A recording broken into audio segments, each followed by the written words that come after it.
Along with building the military road, the British Army set out to build 4 fortified barracks. One in Glencree, one in Lara, one in Drumgoff, which is the one behind me, and one in Annavay. I'm probably getting that last one, the pronunciation wrong. Each of these barracks was to hold around 100 soldiers in an attempt to push away Michael Dwyer's men from the surrounding countryside.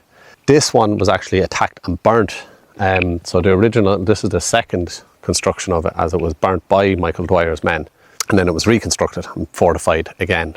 Each barracks was built to act as a defence and a fortification, and then also to allow soldiers to patrol the mountain ranges and limit the movement of Michael Dwyer's men in the countryside, and then eventually going on the offensive when and if possible.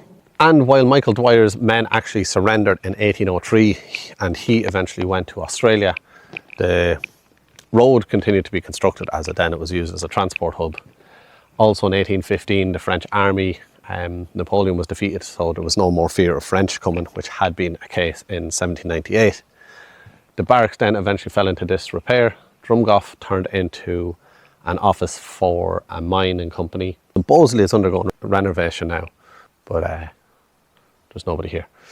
The one in Glencree is actually the Reconciliation Centre. That has a good bit of history to it, but it was actually closed today, hence why I came to this one. The one in Lara turned into a hostel. No, the one in Lara actually was converted into private home. I think it was demolished and redone. And the one in Annavay turned into, that's a hostel. But this is a remnants of one of the British Army's barracks.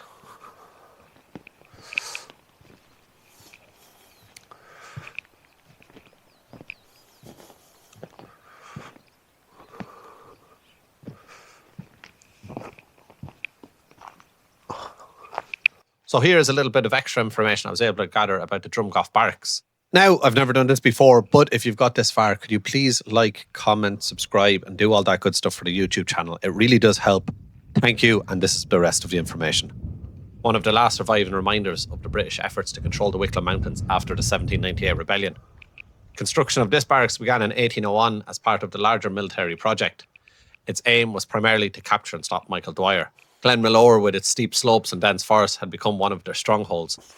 To break this resistance, the British Army built the military road, along with the 4 adjoining barracks. Drumgoff was built to house around 100 soldiers. From here, troops would patrol the surrounding valleys and move quickly to areas where rebels were believed to be hiding. The building was heavily fortified, enclosed with defensive walls and connected to the military road by a stone bridge that still stands beside it today. By the time the barracks was complete, the conflict it was built for was coming to an end. Michael Dwyer surrendered in 1803 and the mountains gradually became quieter. When the army finally left in 1844, the building found a new purpose. It became part of the Wicklow Mining Company, serving as offices and accommodation for workers involved in the lead mines of Glenmalure. For a time, these military walls echoed not with the sounds of marching soldiers, but with the activity of one of Ireland's most important mining industries. After the mines declined in the 19th century, the barracks was abandoned. Exposed to the harsh Wicklow weather for generations, the roof collapsed and the building slowly became an atmospheric ruin that you see today. Now, I'm obviously inside the building. I would definitely not recommend doing this.